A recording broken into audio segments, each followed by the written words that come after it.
بسم اللہ الرحمن الرحیم۔ گمنام ہیرو کے معزز ناظرین السلام علیکم۔ دوستو لائک ضرور کر دیا کریں، شکریہ۔ آئیے چلتے ہیں کہانی کی طرف۔ بس یہاں روک دیں، سامنے گلی میں ہمیں جانا ہے۔ چلے میں آپ کو گھر چھوڑ آتا ہوں، راستہ بتا دیں۔ مگر وہ نہیں مانے۔ وکاس نے دروازہ کھول دیا، مجھے مجبوراً گاڑی روکنا پڑی۔ آپ کا بہت بہت شکریہ جناب، ہماری کوئی بات آپ کو بری لگی ہو تو ہمیں معاف کر دیں۔ وکاس نے اگلے دروازے کے پاس پہنچ کر کہا، کوئی بات نہیں بھائی، معافی تو مجھے مانگنی چاہیے آپ سے۔ اچھا بھائی بھائی، یہ کہہ کر میں نے گاڑی آگے بڑھا دی۔ وہ تیز تیز قدم اٹھاتے ہوئے سامنے گلی میں جا گھسے۔ میں ان کا گھر دیکھنا چاہتا تھا جہاں وہ کسی عرفان صاحب سے بات کرنا چاہتے تھے، مگر میرا تعاقب انہیں اور زیادہ پریشان کر دیتا۔ پھر بھی میں نے گاڑی بائیں ہاتھ پوسٹ آفس کے سامنے کھڑی کر دی اور خود پیدل ان کے پیچھے چلنے لگا۔ تب میں نے دیکھا وہ گلی میں سیدھے چلتے ہوئے 8ویں یا 9ویں مکان کے سامنے جا کر رک گئے۔ اب فکر کی کوئی بات نہیں تھی، میں صبح واپس آ کر عرفان کو ڈھونڈ سکتا تھا۔ وہ دروازے پر دستک دے رہے تھے اور انہیں قطعاً یہ احساس نہیں تھا کہ میں ان کے تعاقب میں ہوں۔ اب مجھے گلی میں جانے کی ضرورت نہ رہی تھی، ان کا ٹھکانہ مجھے معلوم ہو گیا تھا۔ کوئی 5 منٹ بعد وہ مکان کے اندر چلے گئے تو گلی بالکل سنسان ہو گئی۔ میں نے قدم آگے بڑھا دیے۔ ان لوگوں کی گفتگو نے مجھے الجھا دیا تھا اور میں ڈرتا تھا کہ جس جلسے میں وہ شریک ہونے کے لیے آئے ہیں وہاں پتہ نہیں کون آدمی ان کے لیے لقمہ تر بن جائے۔ وہ بے وجہ پنڈی نہیں آئے تھے، اب مجھے معلوم ہونا چاہیے تھا کہ وہ کس لیے آئے ہیں اور کس کے لیے کام کر رہے ہیں۔ یہ بھی ممکن تھا کہ وہ بڑے صاحب کو شکار کرنے آئے ہوں، جن کو بچا لینا میرا فرض تھا۔ ان کے لیے پہلے بھی میں نے مقدور بر کوشش کی تھی، وہ بچ بھی گئے تھے۔ اب ان دونوں کی گفتگو جو اتفاقاً میرے کان میں پڑ گئی تھی، کسی کی جان بچانے میں میری بہت معاون ثابت ہو سکتی تھی، مگر میرا اصل مسئلہ یہ تو تھا ہی نہیں۔ میں تو ان لوگوں کی اسیری کے بارے میں سوچ رہا تھا۔ ڈر مجھے یہ تھا کہ اگر دیر ہو گئی تو وہ جھوٹے سچے گواہ بگتا کر انہیں سزا دے دیں گے۔ ایسے میں آسیہ سیدھی پھانسی کے تختے پر لٹک سکتی تھی اور اب تو جیل کے سپرنٹینڈنٹ کا قتل بھی اسی کے حساب میں لکھا جا چکا تھا۔ یہ مجھے کسی طرح بھی منظور نہیں تھا۔ مجھے قانون کے اس شکنجے کو روک دینا ہوگا۔ اگرچہ میری نظر میں آسیہ اب ایک مجرم کی حیثیت سے ابھرتی تھی جس نے میری کسی بات پر دھیان نہیں دیا تھا، مگر اس کے باوجود میں اسے یوں ضائع ہوتے نہیں دیکھ سکتا تھا۔ خدا کو پتہ نہیں کیا منظور تھا، اسے میں نے دیکھا بھی تو کہاں دیکھا۔ اس کے لیے پھر سے درِ زنداں کھل رہا تھا اور وہ خود کو بچانے کے لیے کچھ بھی نہیں کر سکی تھی۔ میں لال کرتی سے پریشان ہو کر کچہری کے قریب جیل کے دائیں ہاتھ بنے ایک ہوٹل میں جا ٹھہرا۔ مجھے نیند نے پریشان کر رکھا تھا۔ ان کی خوبی یہ ہے کہ وہ کرایہ تو بہت مانگتے ہیں مگر مسافر کی ساری تھکن اتار دیتے ہیں اور کوئی سوال بھی نہیں پوچھتے۔ اور سب سے اہم بات یہی تھی، کمرہ مجھے عمارت کے عقبی حصے میں ملا۔ گاڑی میں نے مکفل کر کے ان کے اندرونی گراج میں کھڑی کر دی اور خود میں کمرے کو تمام اطراف سے بند کر کے بستر میں جا لیٹا۔ سچی بات یہ ہے کہ مجھے اس رات کچھ بھی سجائی نہیں دے رہا تھا۔ اکبر قریشی کا میں جان بوجھ کر جھٹکا کر آیا تھا، محض اس کے لیے کہ اس کی واپسی آبی اور آسیہ کے لیے زبردست عذاب بن سکتی تھی۔ اب مجھے اس بات کا افسوس بھی ہو رہا تھا کہ کسی کو یوں جان سے گزار دینا بہت بڑا گناہ ہے، اور وہ بھی بے اشتعال۔ قریشی نے میری بات نہیں مانی تھی تو یہ اس کی اپنی اصول پسندی تھی۔ اس نے اتنی بڑی رشوت پر تھوک کر منہ پھیر لیا تھا تو لازم تھا میں اسے شاباش دیتا اور آفرین کہتا، مگر میرے اندر جو ایک کمینہ آدمی بیٹھا ہے وہ مجھے کچھ بھی نہیں کرنے دیتا۔ ایسے لوگ تو خال خال ہی ملتے ہیں جو کسی لوب کسی لالچ کے بغیر اپنے فرائض انجام دیتے جاتے ہیں، ورنہ اتنی بڑی رقم کو سامنے دیکھ کر کون ہوگا جس کا دل نہیں مچلے گا۔ مگر اکبر قریشی ٹس سے مس نہیں ہوا تھا۔ وہ ایک طرح سے میری شکست تھی، ایسی شکست جس پر جتنا بھی ماتم کرتا کم تھا۔ وہ رقم مجھے بڑی ہی بے وقت نظر آئی جس کے پیچھے میں دیوانوں کی طرح گھومتا پھرا تھا۔ وہ ایک چھوٹے سے آدمی کو نہیں خرید سکی تھی تو پھر اس کا فائدہ ہی کیا تھا۔ سچی بات یہ ہے کہ مجھے اس وقت اپنے آپ سے شرم آنے لگی تھی۔ مجھے اپنی تدبیر کے ناکارہ ہو جانے کا افسوس اتنا زیادہ تھا کہ اس کا اظہار اظہار مشکل ہے۔ اب کی بار آسیہ بہن شاید میں تم تک نہ پہنچ سکوں، میری پہلی ہی تدبیر ناکام ہو گئی تھی اور ایک آدمی خواہ مخواہ میرے ہاتھوں مارا گیا تھا۔ چند منٹ اسی ذہنی انتشار میں مبتلا رہا، پھر نیند نے تھپکنا شروع کر دیا اور میں ہر شے سے غافل ہو گیا۔ صبح جب میری آنکھ کھلی تو اس وقت 9 بج رہے تھے۔ میری تمام کسل مندی دور ہو چکی تھی۔ نہا دھو کر میں نے جلدی سے ناشتہ کیا اور پھر میں اخبار دیکھنے لگا۔ اس میں اور تو سب کچھ تھا مگر آبی اور آسیہ کی گرفتاری کی خبر نہیں دی گئی تھی، کسی نے اس کا ذکر نہیں کیا تھا اور شاید یہ سب کچھ پولیس کی مداخلت کی وجہ سے ہوا تھا۔ وہ مصلحتاً بعض خبریں شائع نہیں ہونے دیتے، انہیں یقین تھا کہ مجرموں کا سرگنا غلام جیلانی کسی بھی وقت پکڑا جا سکتا ہے کیونکہ وہ ان کے پیچھے ضرور لپکے گا۔ اس کا مطلب یہ تھا کہ وہ اب میری تلاش میں زیادہ مستعد ہو گئے تھے۔ لازم تھا کہ میں اور زیادہ محتاط ہو جاتا مگر میں اتنی احتیاط کہاں سے لاتا؟ مجھے تو جیل کی دیواروں سے سر پھوڑ کے مر جانا تھا۔ آسیہ اچھی تھی یا بری تھی اس سے بحث نہیں ہے، وہ میری بہن تھی اور اب اسے انجام کی طرف بڑھ رہی تھی جس کو روک دینا ہی میری سب سے بڑی کامیابی تھی مگر مجھے اپنے اوپر بھروسہ نہیں رہا تھا۔ ابھی بھی اب کی بار میرے لیے آزمائش بن گیا تھا، اس کی خاطر مجھے اپنی جان لڑا دینی چاہیے تھی مگر میں کیا کروں؟ اس درِ زنداں کو کھولنے کی چابی میرے پاس نہیں تھی۔ میری پہلی ہی کوشش ناکام ہو گئی تھی اور اب میری سمجھ میں نہیں آتا تھا کہ میں کہاں سے آغاز کروں، دیوار کے کس حصے میں نقب لگاؤں کہ میں ان دونوں کو باہر لا سکوں۔ اخبار وہیں پھینک کر میں تیزی سے ہوٹل کے استقبالیہ پہنچا اور بل ادا کر کے تیزی سے باہر نکل آیا۔ مجھے وکاس اور جلیس کا پتہ کرنا چاہیے تھا، شاید میں کسی کی زندگی بچا سکوں۔ کوئی میری وجہ سے اگر موت کے منہ سے بچ جائے تو یہ میری خوش نصیبی ہوگی۔ اچانک میرے ذہن میں پنجاب ہاؤس کا خیال آیا، وہ وہاں سے زیادہ دور نہیں تھا۔ ابھی میں نے گاڑی باہر نہیں نکالی تھی کہ میں اس کے پاس پہنچ کر لوٹ گیا اور استقبالیہ کلرک کے پاس جا ٹھہرا۔ برادر، مجھے یہاں سے ایک فون کرنا ہے۔ جی ضرور کریں، نمبر کیا ہے؟ دراصل مجھے پنجاب ہاؤس فون کرنا ہے۔ کس سے ملیں گے آپ؟ کسی سے بھی ملا دیں، کوئی بھی آدمی جو ڈیوٹی پر موجود ہو۔ اسے نمبر یاد تھا، وہ اس نے گھما دیا۔ فون کسی سپاہی نے اٹھایا تو اس نے ریسیور مجھے دے دیا۔ ہیلو، کون صاحب بول رہے ہیں؟ جی میں ہیڈ کانسٹیبل نور محمد بول رہا ہوں۔ مجھے یہ بتائیں نور محمد صاحب، آج یا کل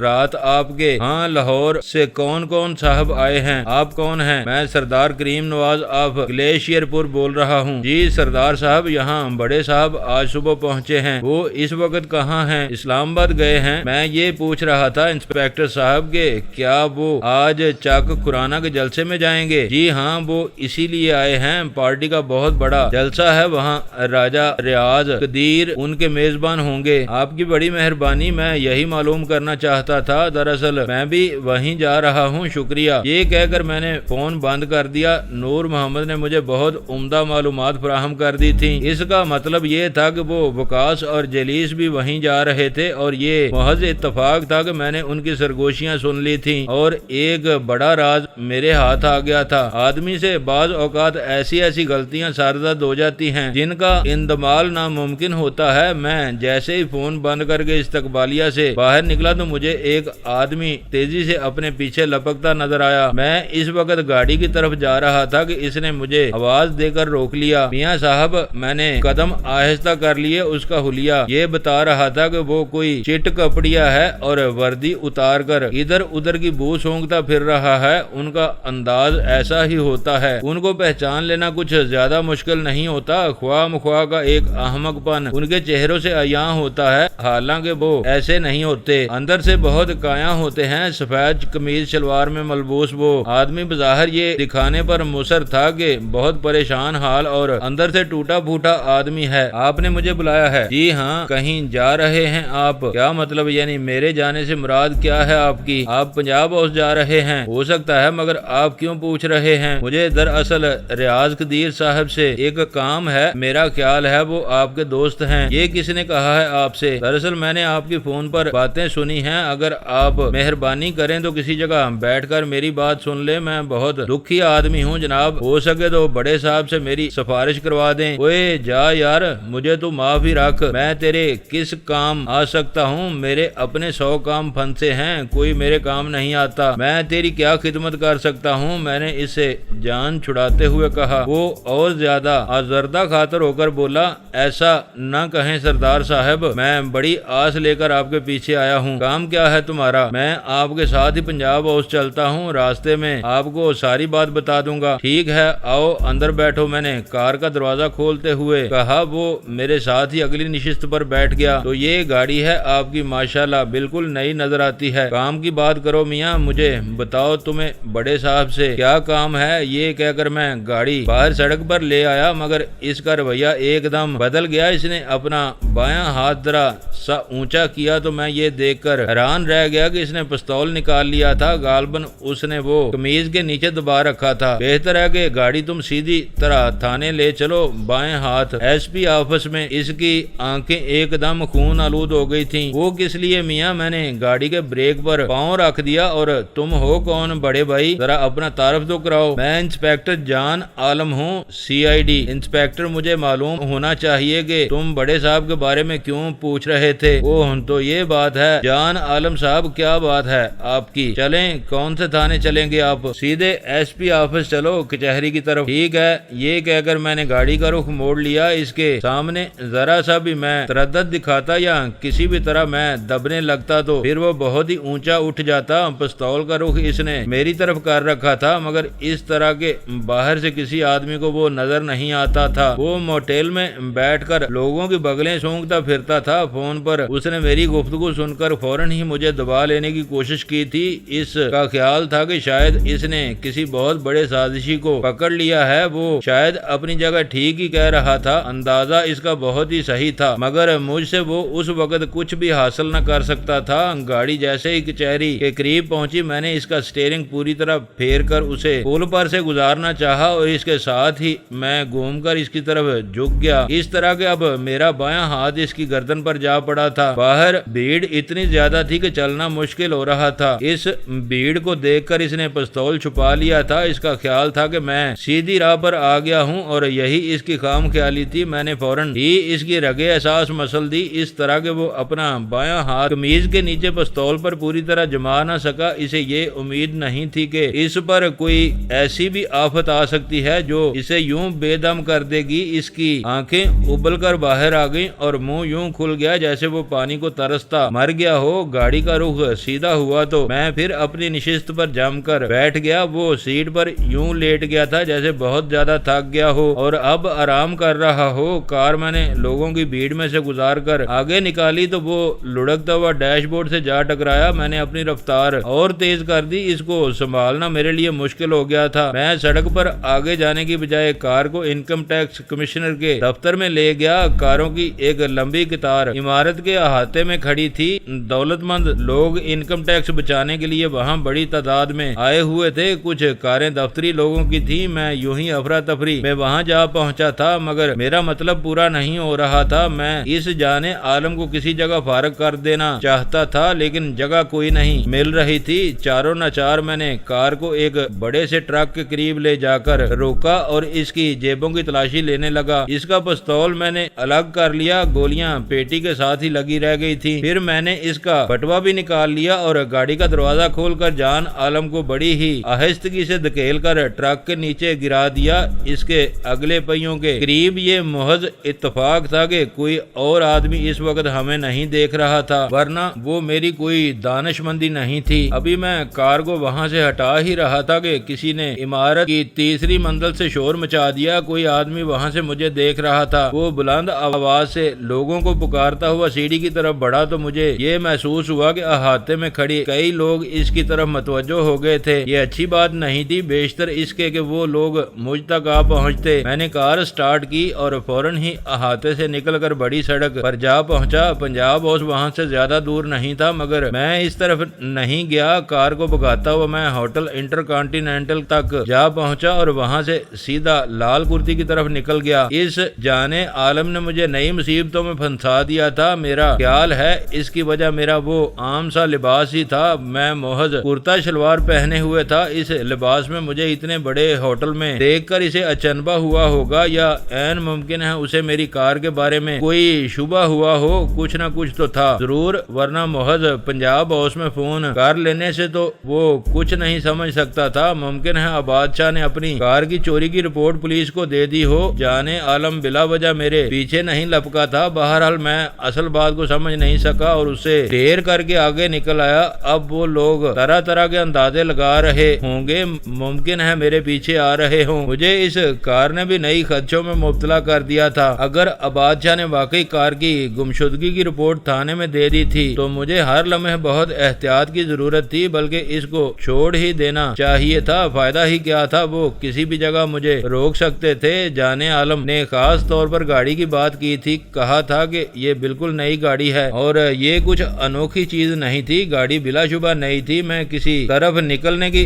بجائے سیدھا بینک جا پہنچا۔ اس اتنی بڑی رقم سے میں بہرحال جان چھڑا لینا چاہتا تھا۔ میرے پیچھے کوئی آدمی نہیں آیا تھا، کسے پتا تھا کہ جانے عالم ہے کون؟ وہ اس وقت وہیں بیٹھے یہ اندازہ لگا رہے ہوں گے اسے ہوا کیا ہے۔ جس آدمی نے مجھے تیسری منزل سے جانے عالم کو ٹرک کے نیچے پھینکتے دیکھا تھا، اسے تو معلوم نہیں ہوگا کہ اسے ہوا کیا ہے اور جانے عالم کا جغرافیہ کیا ہے۔ اس نے میرا سارا پروگرام خراب کر دیا تھا۔ میں کچھ اور ہی سوچ رہا تھا کہ اس نے مجھے کسی اور ہی راستے پر ڈال دیا۔ مصیبت یہ تھی کہ بینک میں بغیر کسی تعارف کے میں اپنا حساب کھول نہیں سکتا تھا۔ ابھی میں وہاں کھڑا ہی تھا کہ ایک بی بی میری طرف بڑی، بولی بیٹے ذرا یہ چیک تو لکھ دو۔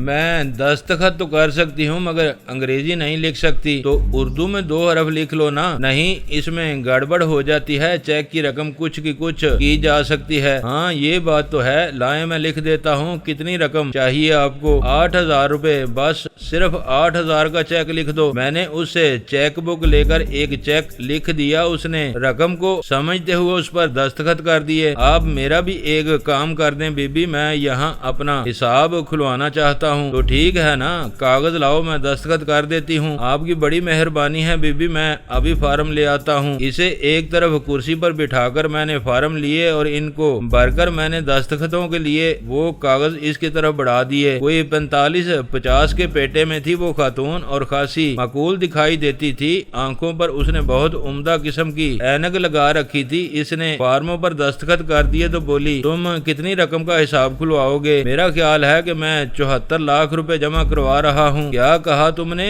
74 لاکھ؟ اور تمہیں انٹروڈکشن کے لیے کوئی آدمی نہیں ملا؟ میں آج ہی یہاں آیا ہوں کاروبار کے سلسلے میں۔ اگر یہ رقم میں بینک میں جمع کروا دوں تو پھر آسانی سے کراچی منتقل ہو سکتی ہے۔ میں اسے کہاں ساتھ رکھ سکتا ہوں؟ کیا کاروبار ہے تمہارا؟ اس کا تجسس بڑھتا جا رہا تھا اور دل اس کا بھی یہی چاہ رہا تھا کہ وہ میرے ہاتھ سے فارم چھین کر پھاڑ ڈالے۔ اسے مجھ پر اعتبار ہی نہیں رہا تھا۔ پتہ نہیں ایسی کیا بات تھی، اس رقم نے اسے پاگل کر دیا تھا۔ میرا گاڑیوں کا کاروبار ہے بی بی، یہ رقم کئی فرموں سے وصول کی ہے میں نے۔ گھر کہاں ہے تمہارا؟ گھر تو کراچی میں ہے، کاروبار بھی وہیں ہے۔ مجھے حیرت ہے، خیر کوئی بات نہیں، اپنا کوئی کارڈ ہو تو مجھے دے دو۔ میں ادھر حیدر روڈ پر رہتی ہوں 45 نمبر کوٹھی میں، اگر ہو سکے تو کسی وقت وہاں ضرور آنا۔ تم سے مل کر مجھے خوشی ہوئی ہے۔ جی میں کوشش کروں گا، بلکہ آپ ابھی رک جائیں تو میں آپ کو وہاں پہنچا دوں گا، گاڑی ہے میرے پاس۔ ٹھیک ہے، میں تمہارا انتظار کرتی ہوں، فارغ ہو کر آ جاؤ۔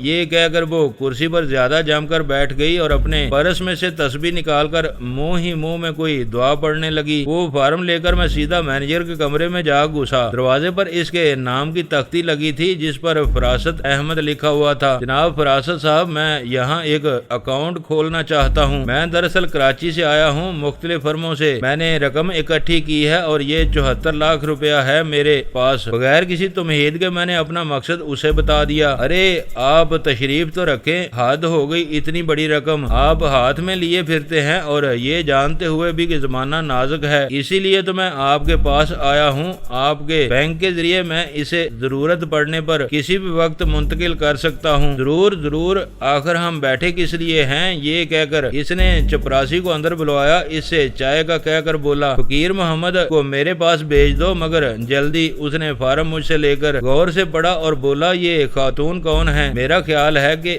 یہ بیگم تصور علی ہیں، یہ دستخط انہی کے ہیں۔ جی ہاں، وہ میری عزیزہ ہیں۔ آج وہ میرے پاس نہیں آئی، ورنہ وہ انگریزی میں چیک لکھوانے کے لیے ہمیشہ اندر آ جاتی ہیں۔ وہ آئی ہوئی ہیں؟ جی ہاں، باہر بیٹھی ہیں۔ چلیں ٹھیک ہے، آج پتا چلا کہ ان کے عزیز و اقارب کتنے بڑے بڑے لوگ ہیں۔ اتنے میں فقیر محمد اندر آ گئے۔ فارموں کو مختلف مراحل سے گزارنے کے بعد انہوں نے رقم طلب کی تو میں نے بریف کیس ان کے سامنے رکھ دیا۔ صرف 1 لاکھ روپیہ میں نے نے اپنی جیب میں رہنے دیا اور 74 لاکھ ان کو دے دیا۔ یہ اس کے لیے بہت بڑی رقم تھی، اتنی بڑی کہ ایسا کوئی گاہک ان کے پاس کبھی آیا ہی نہیں تھا۔ اگر آپ اجازت دیں تو میں یہاں یہ لکھ دیتا ہوں کہ میں نے آپ کو یہ اکاؤنٹ کھولنے کی ترغیب دی ہے۔ وہ بولا ضرور ضرور، یہ کیا بات ہوئی، یہ آپ کا اپنا اکاؤنٹ ہے صاحب اور میں آپ کا خادم۔ وہ خوش ہو گیا، اس کا سکور ایک دم اونچا ہو گیا تھا، شاید اسے اس خدمت کے صلے میں ترقی بھی مل سکتی تھی اور یہ بہت اچھی بات تھی۔ میرا بھلا کیا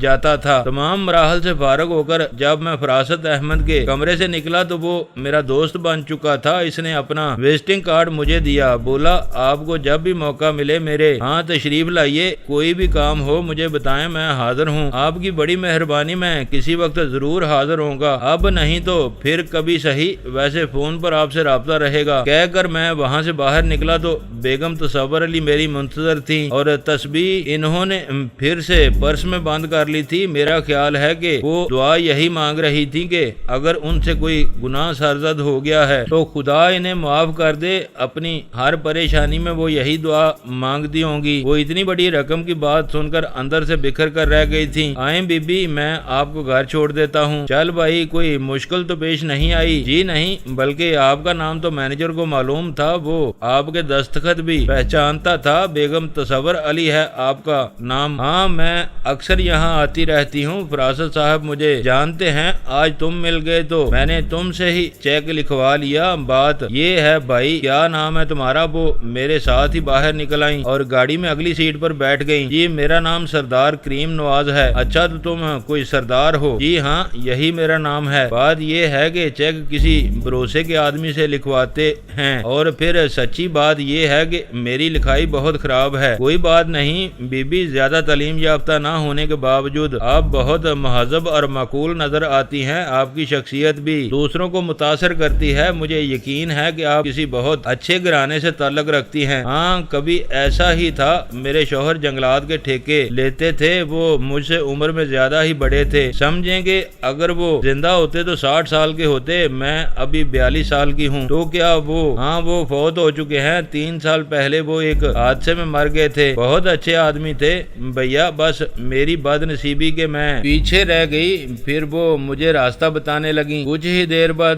ہم ایک گیٹ میں داخل ہو رہے تھے۔ معلوم یہ ہوتا تھا کہ وہ کوٹھی کئی کنال پر پھیلی ہوئی ہے، اس کے چاروں طرف عمارت کو ڈھانپتے ہوئے برآمدے بنے تھے جن پر پرانی طرز کی سرخ ٹائلوں کی چھت پڑی تھی اور اس کے چاروں طرف گھاس کے قطعات دکھائی دیتے تھے۔ برآمدوں کو بڑی بڑی چکوں سے زیادہ آرام دہ بنا دیا گیا تھا، روشنی وہاں تک کم جاتی تھی۔ برآمدوں کی چھتوں کے اوپر بڑے بڑے روشن دان تھے جو عمارت کو اندر سے منور کرتے تھے۔ بیگم تصور علی کا ملازم برآمدے میں کھڑا تھا، وہ گاڑی دیکھ کر تیزی سے باہر نکل آیا۔ گراج بائیں دیوار کے ساتھ تھا، مگر میں نے کار برآمدے کے سامنے جا روکی۔ کامجو، یہ ہمارے مہمان ہیں سردار کریم نواز، انہیں اندر ڈرائنگ روم میں بٹھاؤ۔ ہمتل آ گئی ہے کہ نہیں؟ جی نہیں، وہ تو 12 بجے کے بعد آئیں گی، کالج میں چھٹی 12 بجے ہوتی ہے۔ ہاں ٹھیک ہے، آئیں سردار صاحب۔ وہ مجھے پہلی بار سردار صاحب کہہ کر مخاطب کر رہی تھی اور یہ بڑی عجیب بات تھی، ورنہ ساری گفتگو کے دوران وہ مجھے تو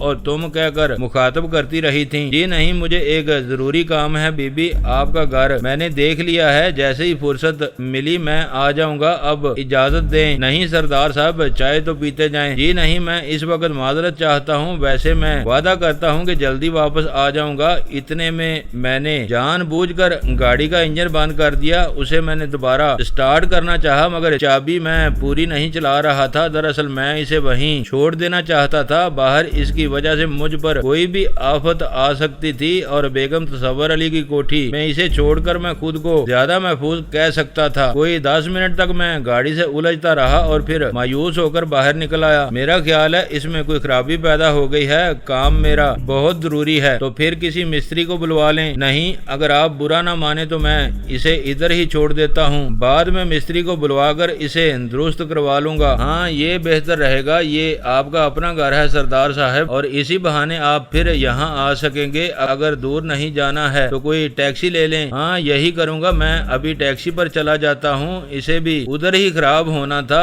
میں نے بریف کیس باہر نکال کر کار کو مکفل کیا، اپنے پاس میں نے ضرورت کے لیے 5000 روپے رکھ لیے، بینک بینک کی چیک بک اور وہ روپیہ جو میں ساتھ لے آیا تھا وہ سب کا سب میں نے ڈیش بورڈ میں رکھ کر مکفل کر دیا۔ اچھا اب اجازت دیں، میں انشاءاللہ جلد ہی واپس آؤں گا۔ وہ گیٹ تک میرے ساتھ آئی اور پھر بڑی شفقت اور محبت سے بولی خدا حافظ، میں آپ کا انتظار کروں گی، اب تو کار لینے کے لیے آپ کو واپس آنا ہی پڑے گا۔ کوٹھی سے باہر سڑک پر نکل کر میں ٹیکسی تلاش کرنے لگا۔ دراصل میں دوبارہ لال کرتی پہنچنا چاہتا تھا۔ جلیس اور وکاس کی باتوں نے مجھے رات سے پریشان کر رکھا تھا اور میں انہیں ہر قیمت پر اس واردات سے روک دینا چاہتا تھا جس کے لیے وہ راولپنڈی آئے تھے۔ پتہ نہیں ایسی کیا بات تھی، مجھے محسوس ہو رہا تھا کہ اس جلسے میں کوئی بہت ہی المناک واقعہ پیش آنے والا ہے۔ میری چھٹی اس مجھے یہی احساس دلا رہی تھی، ایسا واقعہ جس کا میری زندگی سے بہت گہرا تعلق ہے مگر اس کی نوعیت میری سمجھ میں نہیں آ رہی تھی۔ تب مجھے جانے عالم کا بٹوا یاد آیا، اس کا پستول میرے نیفے میں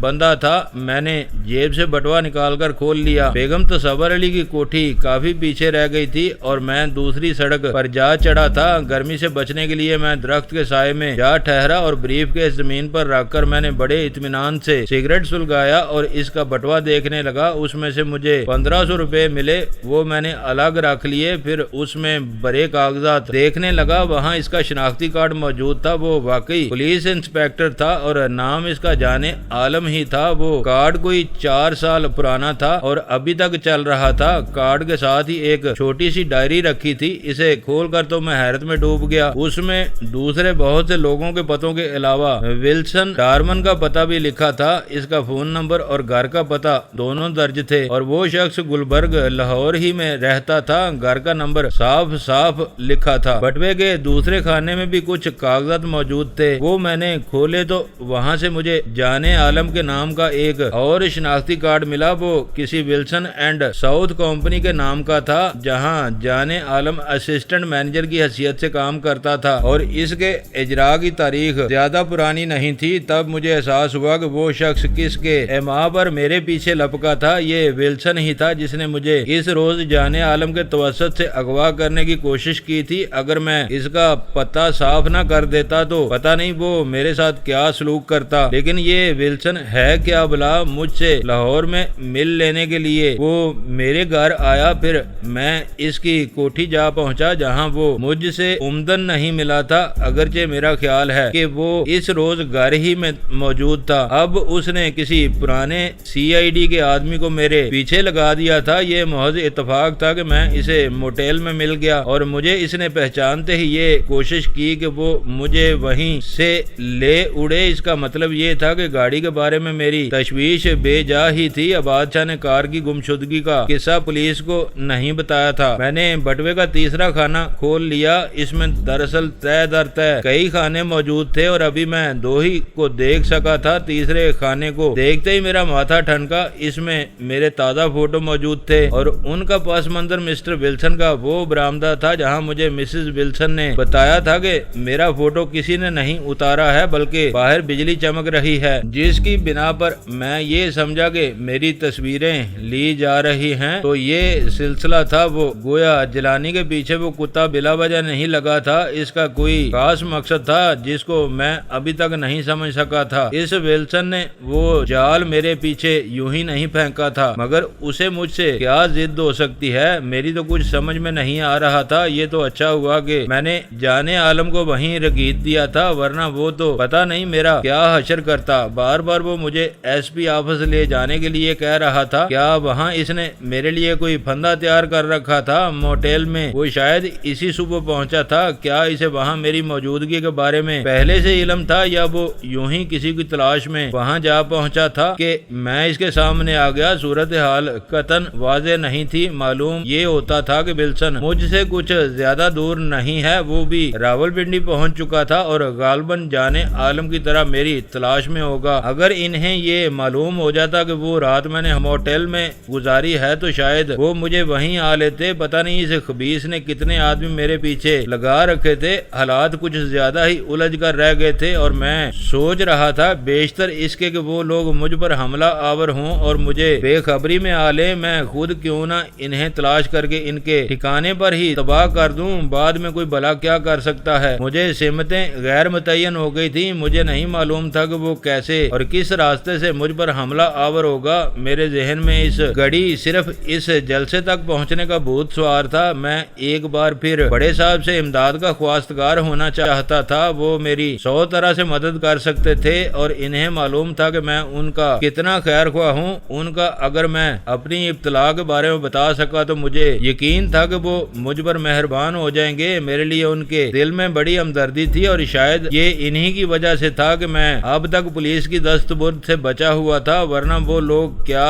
نہیں کر سکتے تھے۔ میں نے اپنا بریف کیس اٹھایا اور آگے چل دیا۔ اب جو میں سامنے دیکھتا ہوں تو معلوم ہوا کہ میں DIG کے دفتر کے بالمقابل کھڑا ہوں۔ اللہ میری توبہ، کوئی بہت بڑا غیبی ہاتھ ہی مجھے بچاتا چلا جا رہا تھا، ورنہ غلام جیلانی اسیری کے پھندے سے زیادہ دور نہیں تھا۔ اس عمارت کے احاطے میں بڑے بڑے پولیس افسر مونچھوں پر تاؤ دیتے پھر رہے تھے۔ انہیں اگر معلوم ہو جاتا کہ ان کے سامنے کون کھڑا ہے تو وہ مجھے کچا چبا جاتے۔ میں نے اپنی رفتار تیز کر دی۔ کچھ ہی دور مجھے ایک ٹیکسی نظر آئی تو میں نے اسے ہاتھ دے دیا۔ وہ رکی تو میں گڑاب سے اس کے اندر جا بیٹھا۔ چل یار، مجھے ذرا لال کرتی میں رک کر واپس آنا ہے، وقت ہے نا تیرے پاس؟ میں نے ڈرائیور کو دیکھے بغیر مخاطب کرتے ہوئے کہا۔ کیوں نہیں صاحب، وقت ہی وقت ہے آپ کے لیے۔ گھر سے نکلا کس لیے ہوں؟ وہ کچھ زیادہ مستعد ہو کر بیٹھ گیا۔ کچھ ہی دیر بعد میں اس گلی میں جا پہنچا جہاں میں نے جلیس اور وقاص کو رات اتارا تھا۔ بریف کیس ہاتھ میں لے کر میں نے ٹیکسی کو رکنے کے لیے کہا اور اس مکان تک جا پہنچا جہاں وہ دونوں اترے تھے۔ دستک دینے پر ایک بچہ باہر نکلا، بولا آپ کو کس سے ملنا ہے؟ میں عرفان صاحب سے ملنا چاہتا ہوں، وہ گھر پر ہیں؟ وہ میرے ابو ہیں۔ کیا نام ہے آپ کا؟ میرا نام کریم نواز ہے، انہیں بتا دو۔ دوستو ویڈیو کو لائک ضرور کر دیا کریں۔ ISI پاک آرمی زندہ باد، پاکستان پائندہ باد۔ معزز ناظرین، اپنا خیال رکھیے گا اور اپنے اس چینل کا بھی شکریہ۔